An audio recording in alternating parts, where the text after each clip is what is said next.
Zašto je Saša krio sestru Popoviću?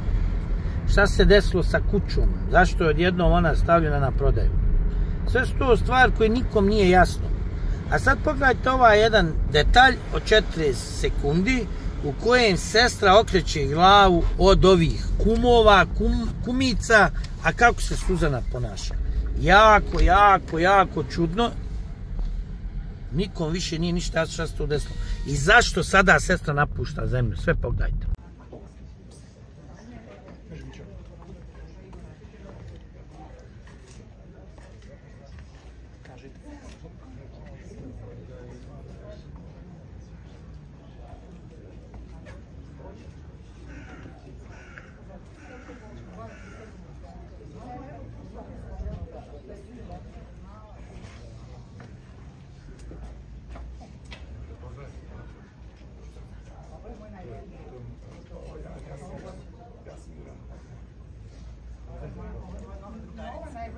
Nova najbolja drugarica Vladica Kostić.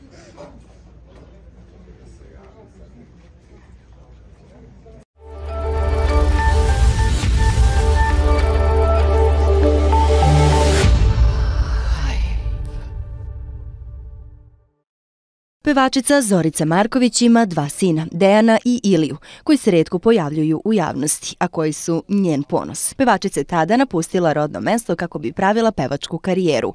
Dejana je retko viđala, ali danas imaju odličan odnos. Sina Iliju pevačica dobila u drugom braku i za njega devojke kažu da je opasan frajer.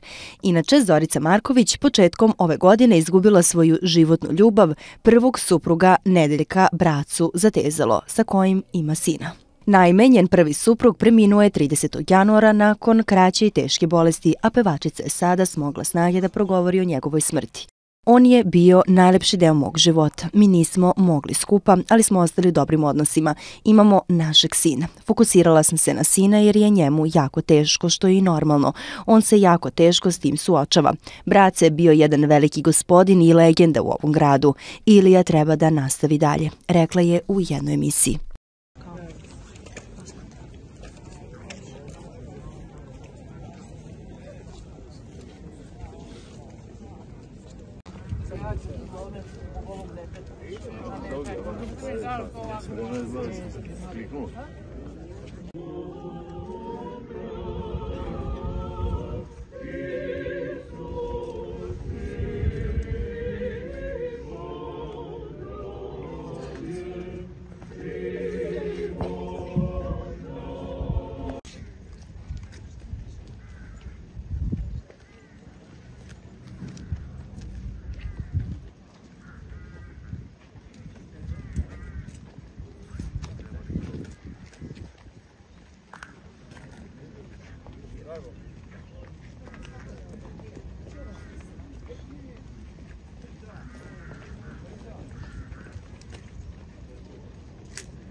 Yeah.